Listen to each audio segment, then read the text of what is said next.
tous et merci pour votre présence aujourd'hui à cet atelier sur la priorisation des enjeux RSE. Donc, premier atelier qui ouvre le bal des ateliers de la semaine de l'entreprise responsable et inclusive du MEDEF et de la FMD. Je vais me présenter rapidement. Donc, moi, je suis Lilia Tagni. Je suis chargée de mission RSE junior au MEDEF en alternance depuis l'année dernière, donc depuis septembre 2020. Et donc, j'ai eu l'occasion de travailler sur divers travaux sur la RSE, dont l'outil de priorisation des enjeux RSE que nous lançons cette semaine. J'aurai l'occasion de vous parler un petit peu plus tard. Je suis ravie d'être avec vous. C'est mon tout premier atelier, donc j'espère que ça se passera bien, qu'il vous plaira et qu'il répondra à vos attentes sur la priorisation des enjeux RSE. Donc pendant cet atelier, on aura également l'intervention de Véronique Vanstein, qui est chef de projet RSE au sein de la Fédération de la protéine de référentiels sectoriels qu'ils ont construit. Et on aura également une intervention de Fabienne Amoureau, qui est correspondante RSE et inclusion au sein du MEDEF Haute-Garonne, et qui nous témoignera en fait sur les retours qu'elle peut avoir des entreprises, des problèmes qu'elles peuvent rencontrer dans leur stratégie RSE, d'où l'importance de la priorisation des enjeux RSE. C'est tout bon.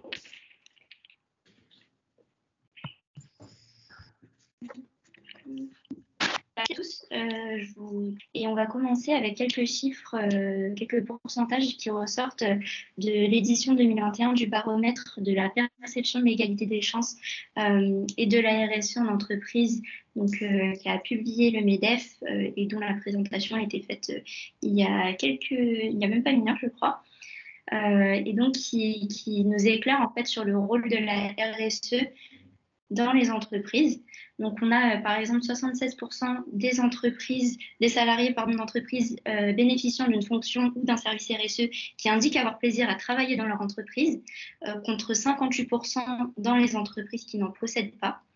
On a ensuite 92% des salariés qui ont identifié une entité RSE au sein de leur entreprise et qui jugent que leur entreprise est performante. Et enfin, on a 82% des salariés d'entreprise qui possèdent une entité RSE qui se voient toujours y travailler dans 3 ans. Donc voilà, ces 3 pourcentages plutôt importants nous rappellent le rôle majeur qu'a la RSE dans les entreprises, tant pour leur contribution au développement durable que pour leur performance économique et leur compétitivité, et qui devient donc essentiel de la prendre en compte, même pour les plus petites d'entre elles.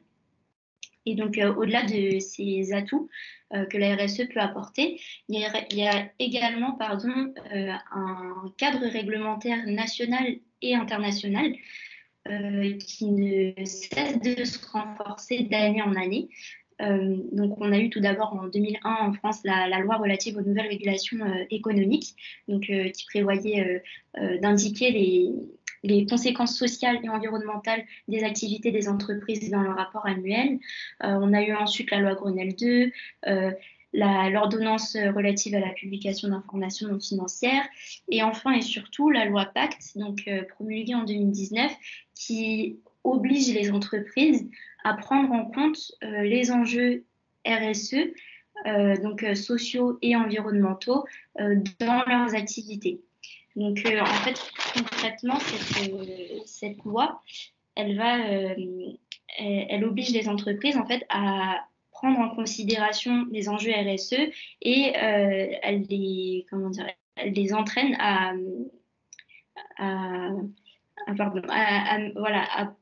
mettre en œuvre des actions concrètes au sein des entreprises.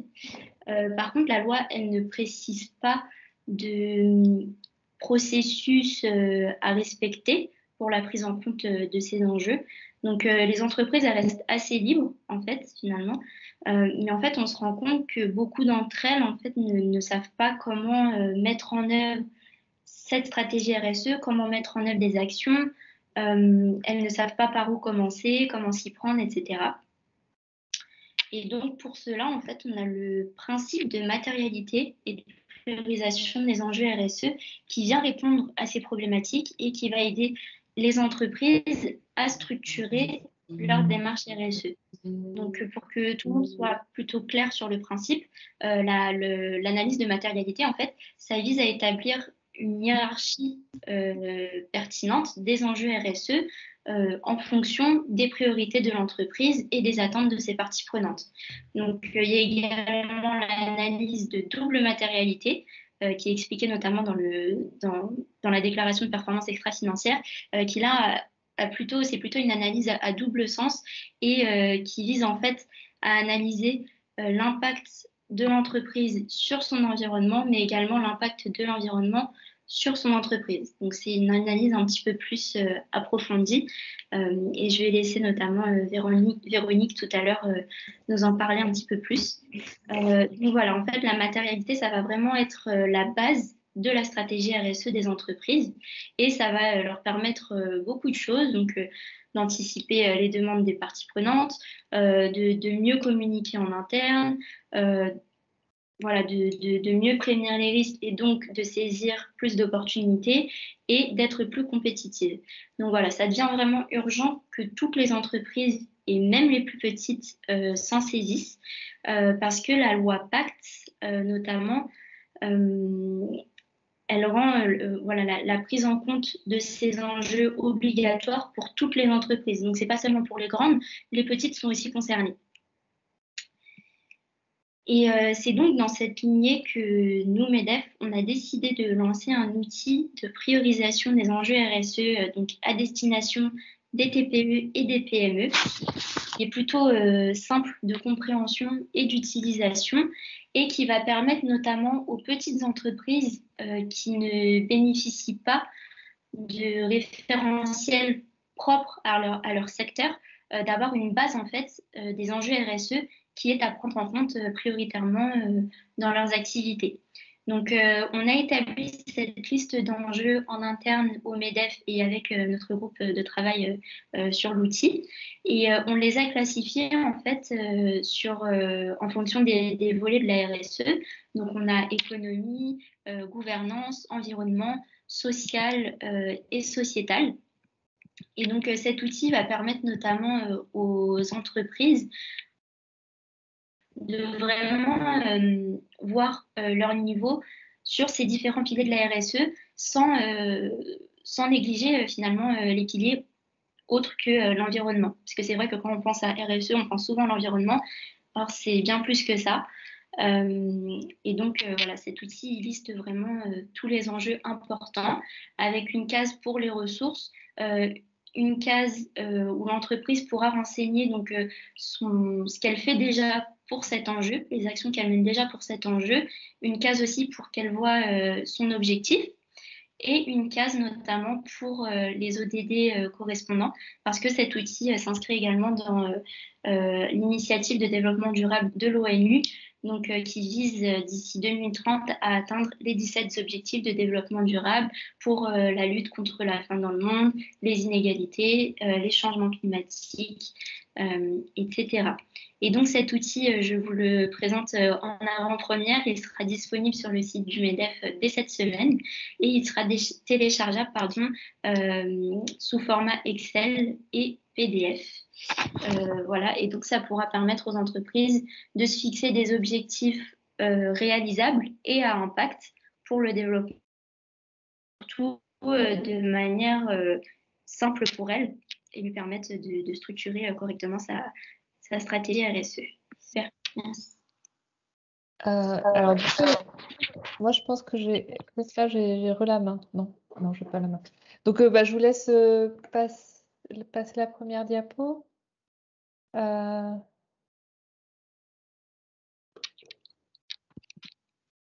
Voilà, alors juste une petite diapo pour vous présenter. Oui, très bien, merci.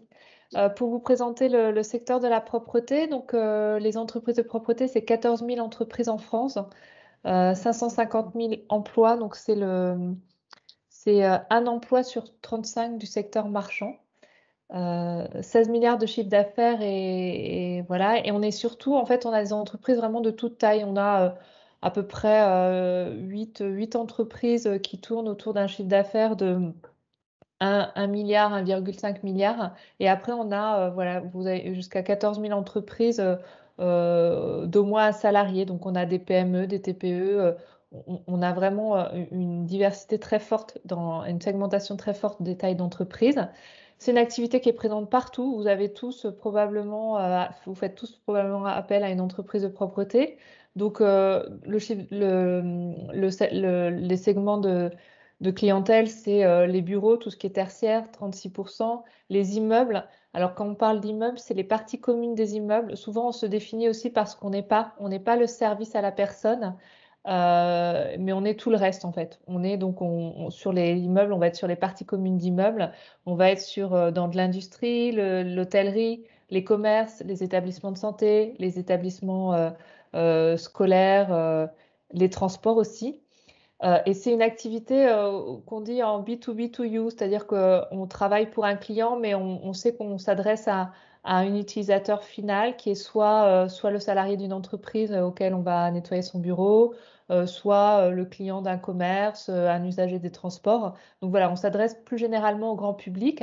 Et la crise a montré, ça fait partie des secteurs qui ont montré leur importance, qu'on dit de deuxième ligne, mais qui étaient présents à la fois pendant tout le temps et aussi notamment au moment du déconfinement de manière à garantir l'hygiène sur les sites et de rassurer les personnes pour revenir travailler.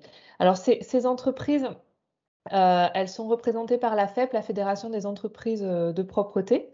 Euh, et puis, c'est une fédération qui travaille beaucoup avec les organismes du secteur. On se regroupe sur un titre commun qui est le monde de la propreté. Et notamment, moi, je suis rattachée au phare. Le phare, c'est un fonds dédié à l'innovation, au développement économique et social des entreprises et qui permet de monter un certain nombre de programmes à destination des entreprises. Voilà, donc les diapos suivantes, je vais rentrer dans le cœur du sujet, donc les questions de matérialité.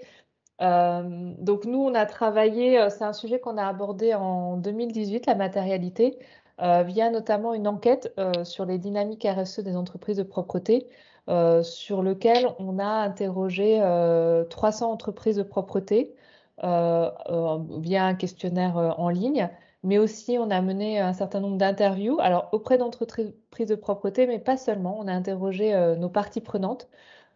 La première classe de parties prenantes, et non des moindres, c'est bien évidemment les clients des entreprises de propreté, mais aussi on a interrogé des partenaires et des experts sur notre sujet. Donc dans les partenaires, on a notamment des institutions, et puis dans les experts, on a interrogé des associations, par exemple des associations environnementales, des associations plus sur les questions sociales, puisqu'on est un secteur bien évidemment où les sujets sociaux sont primordiaux. Et puis aussi un certain nombre de focus group qui nous ont permis de dégager, d'identifier nos principaux enjeux RSE. Donc là, je vous donne un petit exemple d'illustration de concrètement comment on a travaillé. Donc on avait un certain nombre d'enjeux sur lesquels on a interrogé toutes les parties prenantes sur l'importance qu'ils mettaient derrière ces enjeux pour notre secteur et on a croisé les résultats.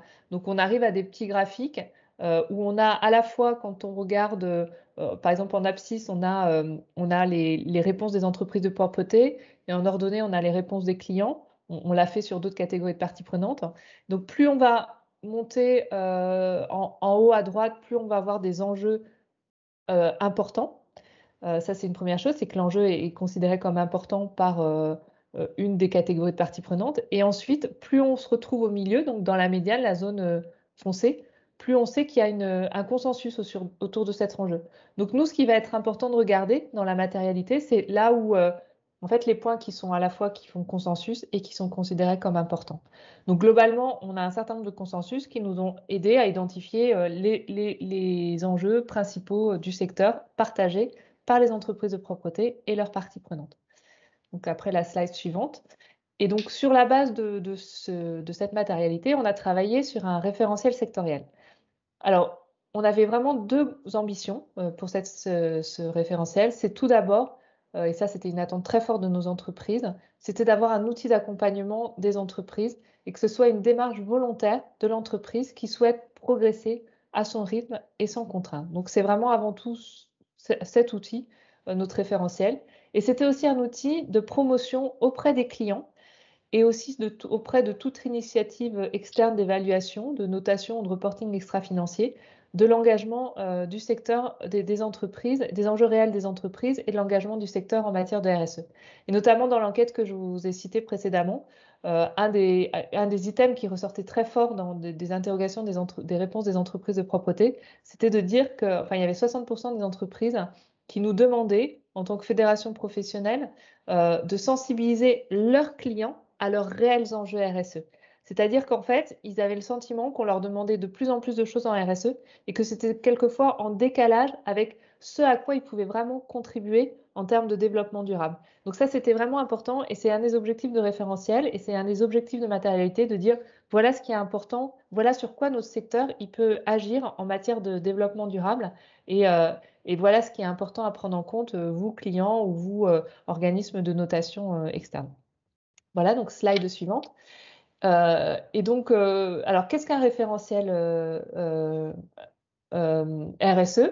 Alors la RSE, elle est normalisée par l'ISO 26000 qui décrit les normes, les lignes directrices de la RSE.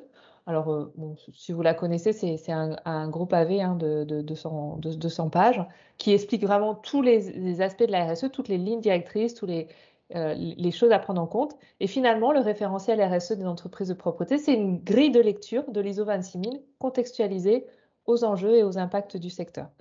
Voilà, donc ça, c'est vraiment un sujet qui est ressorti et vous verrez, enfin en tout cas en ce qui concerne nos secteurs, l'approche sectorielle, elle est assez pertinente. Donc ensuite, comment on a rédigé? Donc la slide suivante. Donc notre référentiel, il a été rédigé par un comité constitué de 10 entreprises de toute taille. Et ça, c'est vraiment un des premiers piliers de notre référentiel, c'est qu'on a mis autour de la table à la fois nos grands groupes, hein, 1 milliard de chiffres 1 milliard de chiffre d'affaires, et puis des PME, des TPE. Et là où c'est intéressant, c'est qu'en se basant sur cette matérialité, on s'est rendu compte que finalement, les enjeux, qu'on soit une très grande entreprise ou une toute petite entreprise, les enjeux RSE du secteur, ils étaient les mêmes et ils étaient partagés. On n'a eu aucune difficulté pour se mettre d'accord sur les enjeux importants en matière de RSE. Ce qui va changer ensuite, c'est la manière forcément dont on la met en œuvre. On n'a pas les mêmes moyens, mais on n'a pas non plus les mêmes enjeux quand on met en œuvre la RSE, qu'on soit une grande entreprise ou une petite entreprise. Et ce qu'on a notamment vu, c'est que pour une grande entreprise, quelque part, là, on a suffisamment, on a des ressources humaines pour mettre en place de la formalisation, des indicateurs, du reporting. Mais par contre, la difficulté, ça va plus être de déployer la RSE dans toutes les strates de l'entreprise et dans toutes les agences et les différents établissements de l'entreprise. Alors que pour une PME ou une TPE, la, la formalisation est plus compliquée, hein, on a forcément moins de ressources pour faire ça, mais par contre, le déploiement, la prise en compte à tous les niveaux de l'entreprise est plus simple aujourd'hui. Donc ça, c'est le premier pilier de notre référentiel, c'est le fait qu'il soit écrit par des entreprises de propreté, voilà, avant tout. Ensuite, on a été accompagné par AFNOR Certification, qui nous a accompagnés en matière de méthode, c'est-à-dire avec notamment aujourd'hui notre référentiel, il a attesté en cohérence avec les lignes directrices de l'ISO 26000. Et puis le dernier point, c'est qu'on a élargi notre consultation, c'est-à-dire qu'on a interrogé toutes nos parties prenantes pour relire ce référentiel et pour nous donner leur avis. Donc on a eu 70 contributeurs, on a eu 480 commentaires qu'on a analysés, qui nous ont permis d'enrichir ce référentiel.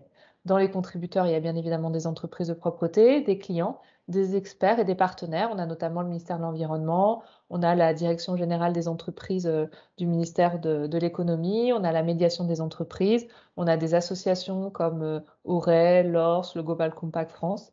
Voilà, on a vraiment une concertation très large qui fait qu'aujourd'hui, c'est un référentiel qui est assez robuste. Et avec un an, il a été publié là, il y a à peu près un an. Et aujourd'hui, on n'a que des retours plutôt positifs d'entreprises qui nous disent bah oui, c'est bien, c'est cohérent avec nos enjeux et avec ce qu'on doit mettre en place. Voilà, donc concrètement, donc la diapo suivante, donc notre référentiel, c'est 18 enjeux, donc 4 grands thèmes et 18 enjeux.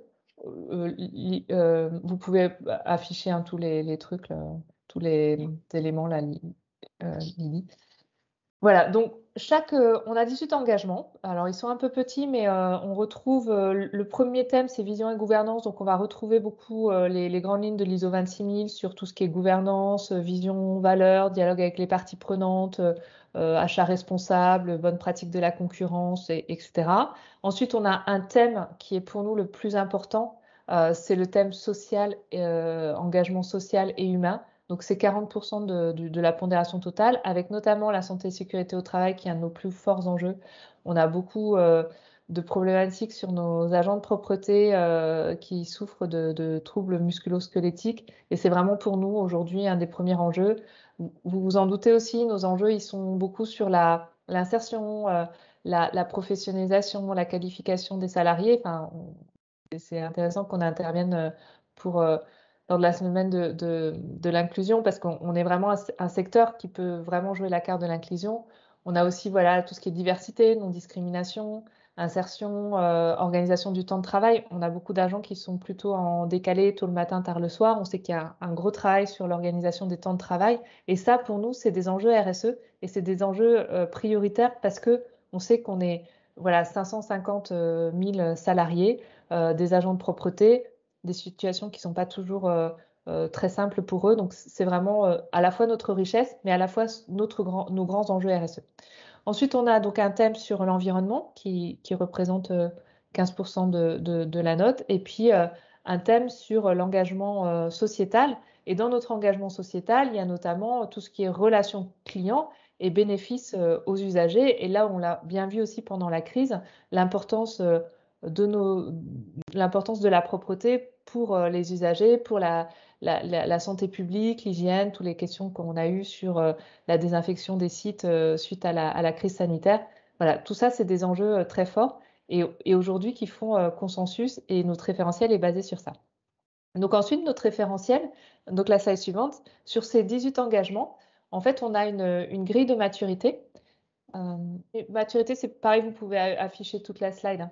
Donc en fait, on a 4 niveaux à chaque fois. Donc chaque engagement, on va l'évaluer sur une grille de 4 niveaux. Le premier, c'est le préalable à l'engagement, c'est le respect des dispositions réglementaires, contractuelles et conventionnelles.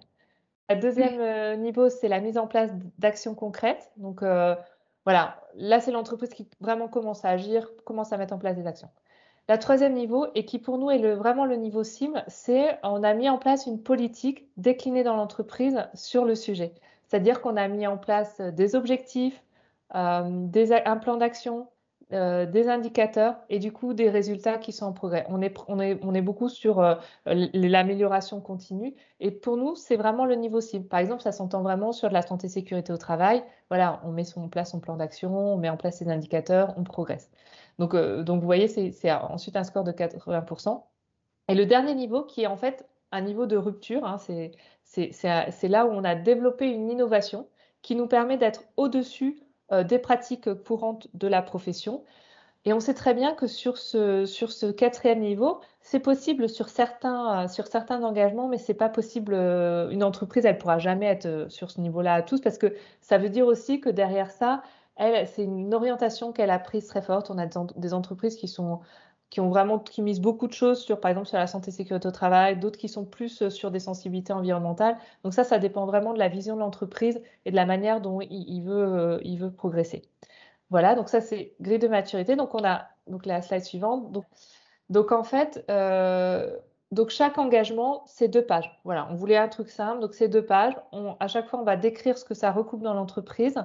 On va redétailler un peu plus précisément les niveaux d'engagement donc appliqués à cet engagement et surtout on donne des exemples de bonnes pratiques.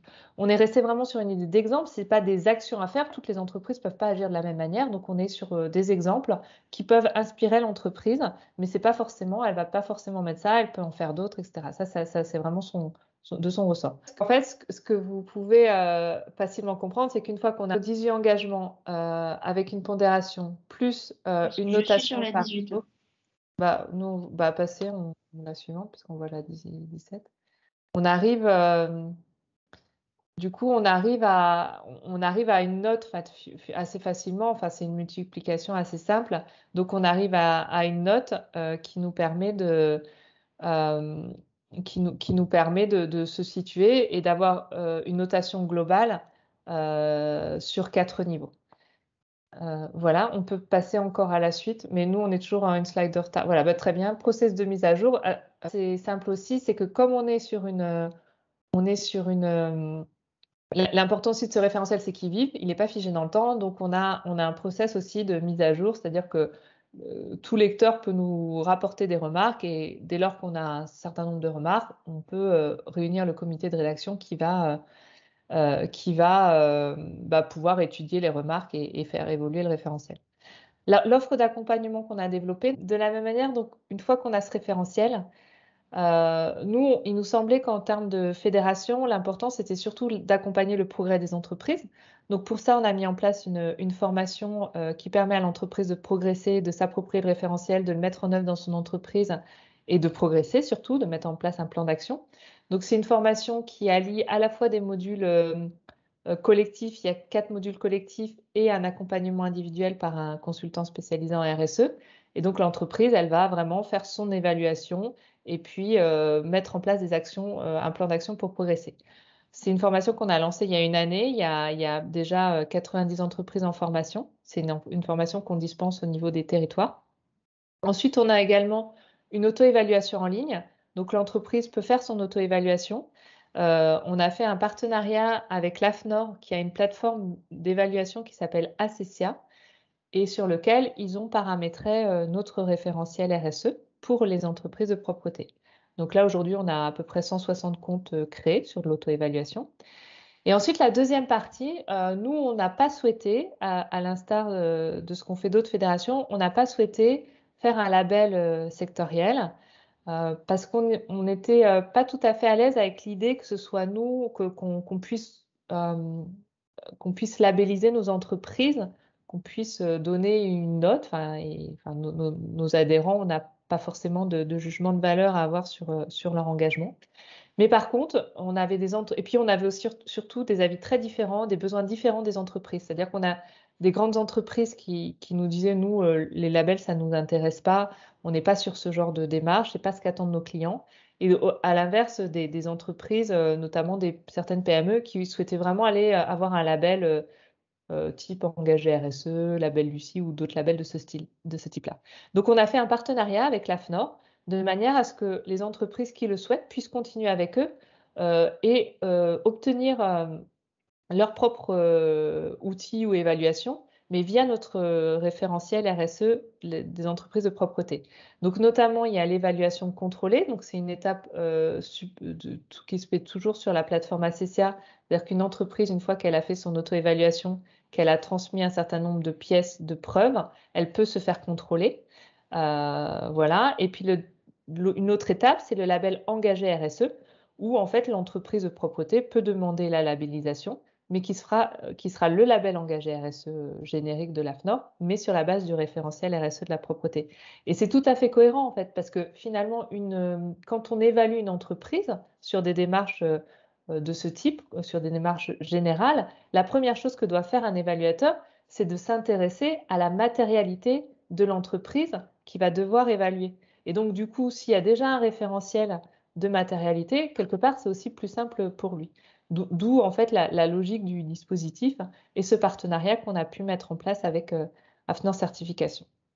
Voilà, donc c'est un dispositif qui a 1 an. Là, on en est vraiment sur les étapes de formation, mais on pense que les entreprises, ensuite, en fonction chacun de leur stratégie, vont continuer vers l'évaluation contrôlée ou de la labellisation. Ce qu'on a aussi vu beaucoup et qui atteste aussi du succès de notre référentiel, c'est que j'ai vu passer pas mal de rapports RSE d'entreprises de propreté qui, du coup, ont repris les engagements du référentiel pour faire leur rapport. Donc, je pense que aujourd'hui, c'est assez partagé dans le secteur et voilà. Et je pense que c'est un bon outil tant pour le progrès des entreprises que aussi pour travailler avec des entreprises engagées en RSE quand on travaille avec des entreprises de propreté.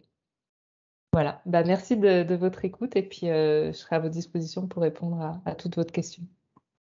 Merci beaucoup, Véronique. Merci et j'espère que ça vous a tous un petit peu éclairé sur la construction de ce référentiel et l'analyse de matérialité. Maintenant, je vais laisser Fabienne Moreau prendre la parole. Donc, bonjour à toutes et à tous. Alors, moi, je vais plutôt vous parler de choses pratico-pratiques par rapport aux interrogations qu'on a de nos adhérents, qui sont des TPE, PME sur le territoire, par rapport à ces sujets-là. Nous, il y a à peu près une vingtaine d'années, on a mis en place une commission qui s'appelait Diversité à l'époque. Donc, il y avait le nom de la RSE uniquement sur un prisme, c'était le prisme social et sociétal. Et au fil des années, en fait, 5 ans après, on a décidé de se mettre sur la commission RSE. On vient de la structurer depuis à peu près 2 ans pour pouvoir avoir un impact beaucoup plus fort par rapport à la demande de nos adhérents. Donc voilà, notre commission, elle a un écosystème, elle a une représentativité. On a aussi une responsabilité en représentativité sur le territoire, c'est-à-dire que nous, on va interpeller les collectivités territoriales par rapport à la RSE et comment on peut mieux agir ensemble pour mener les croissances responsables, notamment pour les entreprises du territoire. Et cette commission, elle a 23 membres en interne, donc Yves Gendreau en fait partie avec sa spécialité sur la qualité de vie au travail. Notre objectif, c'est d'aider nos adhérents à prendre conscience de ces dispositifs et comment on peut mettre en place la RSE dans une petite boîte. Et pour ce faire, on a créé 5 groupes de travail. Donc, on en a un qui est sur la nouvelle responsabilité entrepreneuriale, donc un peu calqué sur celui du MEDEF national par rapport à des démarches implémentées d'entreprises sur leur responsabilité territoriale. On en a un autre qui est sur la transition écologique, où on traite des sujets du climat, de l'énergie, de l'environnement, de la biodiversité et de l'économie circulaire. On a un autre sur les finances responsables, parce qu'on avait beaucoup d'interrogations des entreprises par rapport à ce sujet-là. Et on en a un autre sur le rôle des politiques publiques face à la dimension de création de valeur sur l'emploi du territoire, notamment le développement économique de ce territoire. Mais on vient d'en créer aussi un autre groupe qui est la communication durable. Donc, on a essayé de gérer un peu tous les champs de la RSE pour mieux répondre aux questionnements de nos entreprises. Nous, ce qu'on a constaté là depuis quelques années, c'est que les TPE-PME, elles ne savaient pas par où commencer, en fait. Elles pensaient toujours, le discours c'était toujours, mais ça, c'est pas fait pour nous, c'est fait plutôt pour les grands groupes, ils ont les moyens de le faire, ils ont des personnes référentes. Nous, on n'a pas ça au sein de nos organisations, c'est le chef d'entreprise qui s'y colle, en fait. Et donc, quand est-ce qu'il a le temps pour le faire ? Mais on a vu qu'une évolution depuis la loi Pacte, qui a contraint surtout certaines entreprises où d'un seul coup, elles se sont dit, en fait, on est très en retard. Donc, comment on va rattraper ce retard et comment notre MEDEF territorial va nous aider pour le faire. On en avait encore qui pensaient que ce n'était pas fait pour elles, ils ne savaient pas par quel bout le prendre, etc. Et puis nous, on est parti un peu de certains résultats d'entreprises qui répondent à des marchés localement, des marchés publics et des marchés privés, et où on a vu que dans ces critères de marché, il y avait des critères RSE de plus en plus impactants pour les entreprises. Et je vous donne quelques exemples qu'on a trouvés. Au-delà des critères à caractère social que les entreprises connaissaient, qui était la clause sociale, donc ça, tout le monde connaissait ça sur les marchés publics. On a vu des choses sur les personnes en situation de handicap, voire des choses sur une mise en œuvre pour un chantier où on demande 10% d'actions qui portent sur la RSE. D'autres questions du genre, quel est le degré d'intégration de la démarche RSE dans la gouvernance de la structure?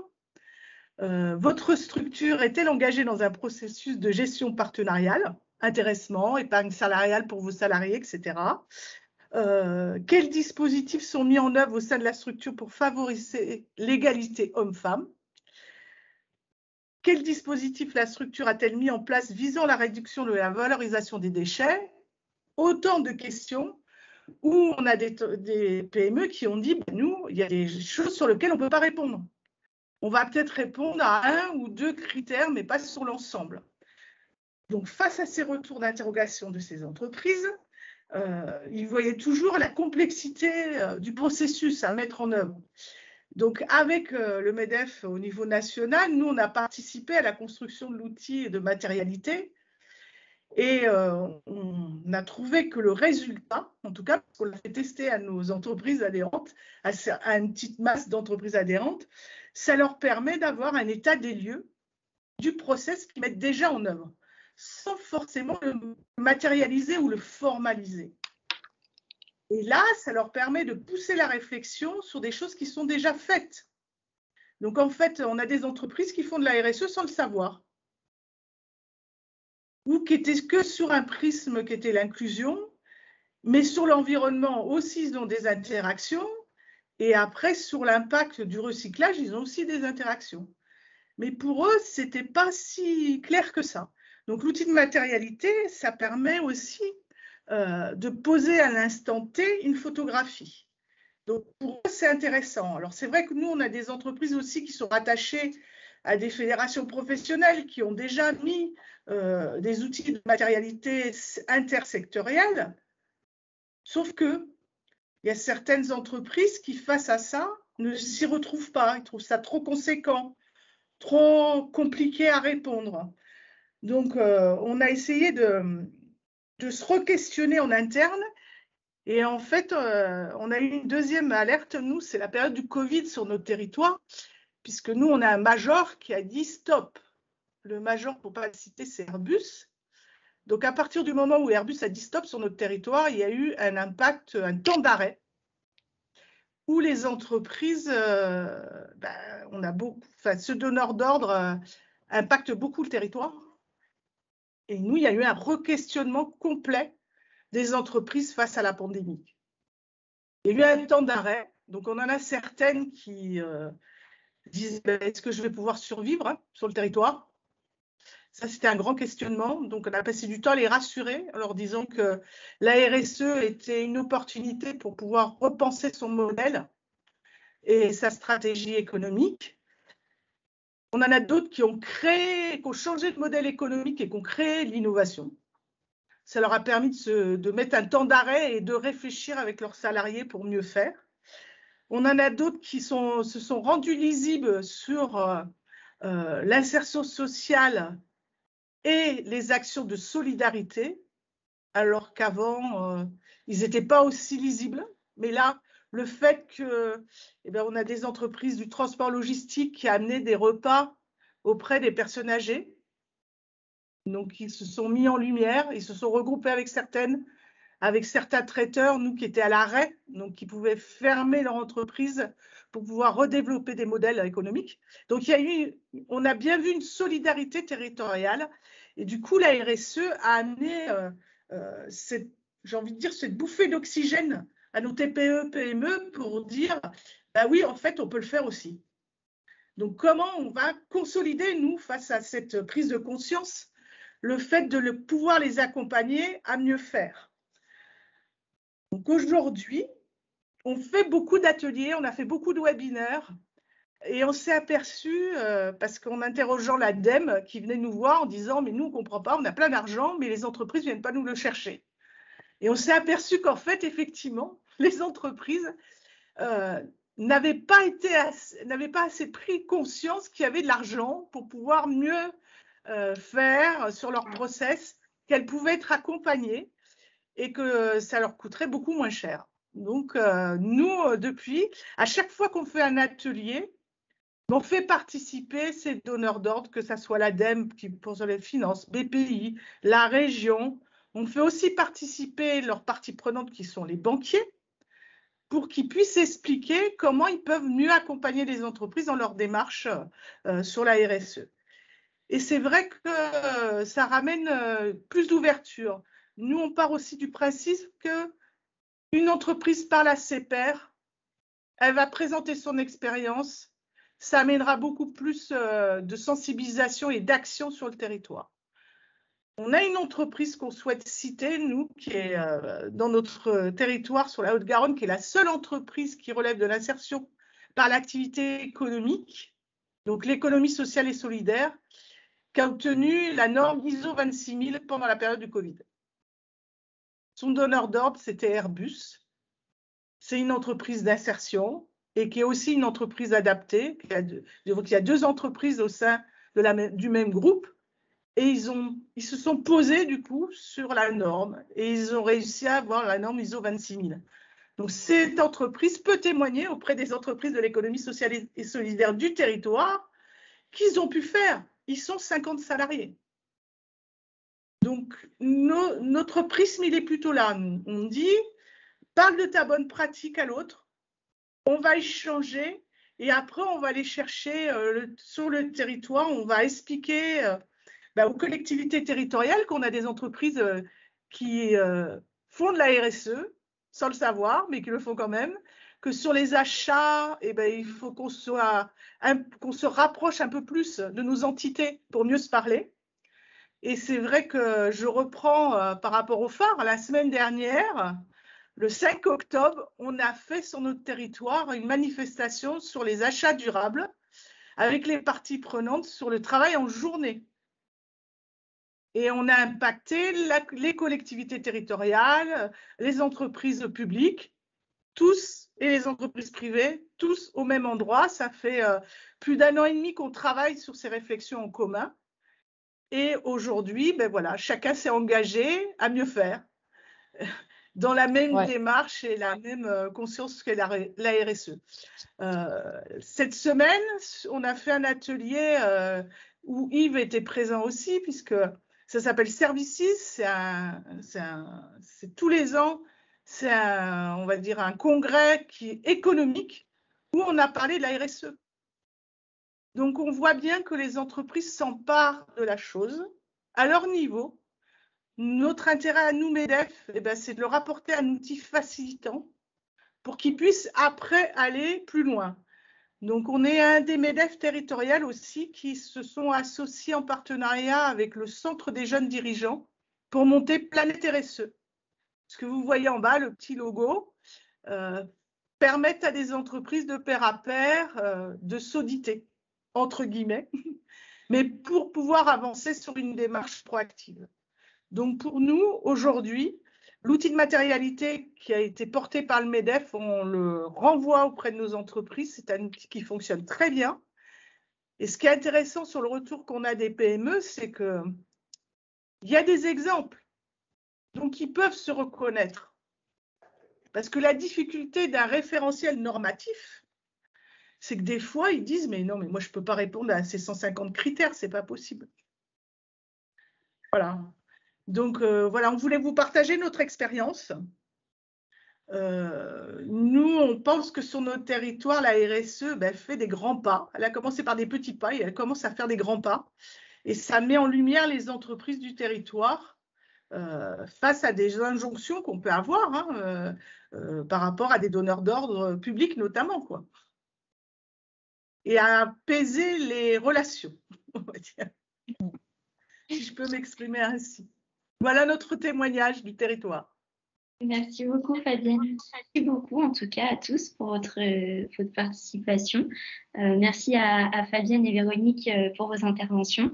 J'espère que l'atelier vous a été utile et a répondu à tous vos questionnements sur le sujet de la matérialité et de la priorisation des enjeux RSE.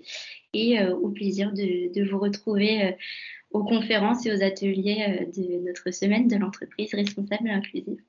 Merci à tous.